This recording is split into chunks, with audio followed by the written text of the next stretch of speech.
ሰላም እንዴት ቆያችሁ ቤተሰብ ባለፈው በክፍል 2 አካውንት እንዴት ከፍተን እንደምንመዘገብ አይተናል። በዛሬው በክፍል 3 ደግሞ የምናየው ሆስት ሆነን እንዴት ኤጀንት ስር እንደምንመዘገብ እናያለን ማለት ነው። ሆስት ሆነን ለመመዝገብ ምንድነው የምናደርገው? ሆስት ሴንተር የሚል አለ እዚህ ጋር ሆስት ሴንተር የሚለውን አንዴ እንጫናለን ማለት ነው። ሆስት ሴንተርን አንዴ ከተጫን ምንድነው የሚመጣልን?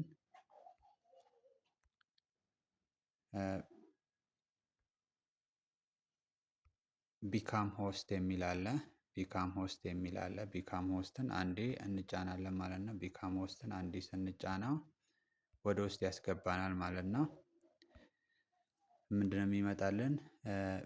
ቢካም ድሪም ፓርቲ ሆስት ኤንድ ኤርኒንግ ይላል። የድሪም ፓርቲ ሆስት ስንሆን 70% ነው የሚደርሰን ጊፍት ሪቨኑ ማለት ነው። 100 ኮይን ለራሳችን ጊፍት ብንሰጥ 30% ኮሚሽን ነው የሚቆረጠው 70% ነው የሚደርሰን ማለት ነው። ነን ታርጌት ቦነስ ፎር ዘ ፈርስት ዊክ ይሄ አፕዴት ስላልሆነ ነው እንጂ $5.6 ነው የሚደርሰን ማለት ነው። በሰዓት 40,000 ዳይመንድ ነው የሚሰጠን።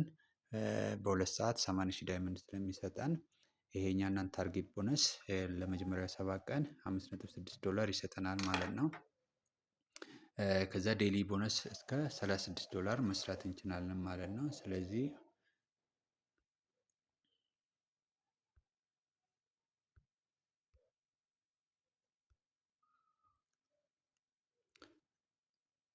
እሺ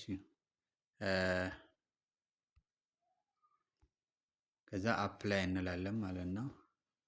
አፕላይ የሚለውን አንዴ እንነካለን ማለት ነው።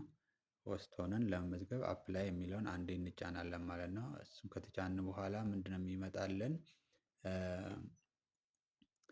ኢንቪቴሽን ኮድ ይጠይቀናል።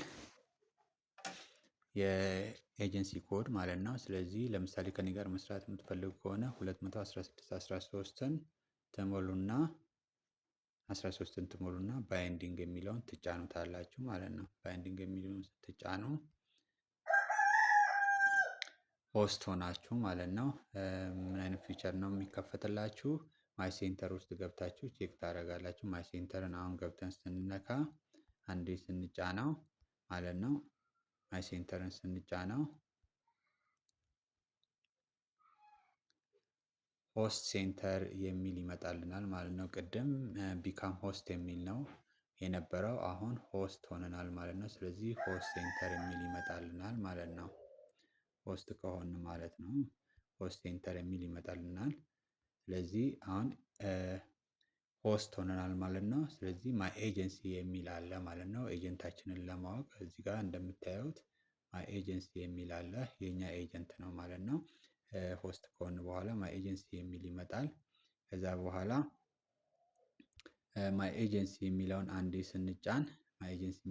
ስንጫን አብዲ ኦፊሻል የኛ ኤጀንት ነው ማለት ነው። ስለዚህ በእንደዚህ አይነት መንገድ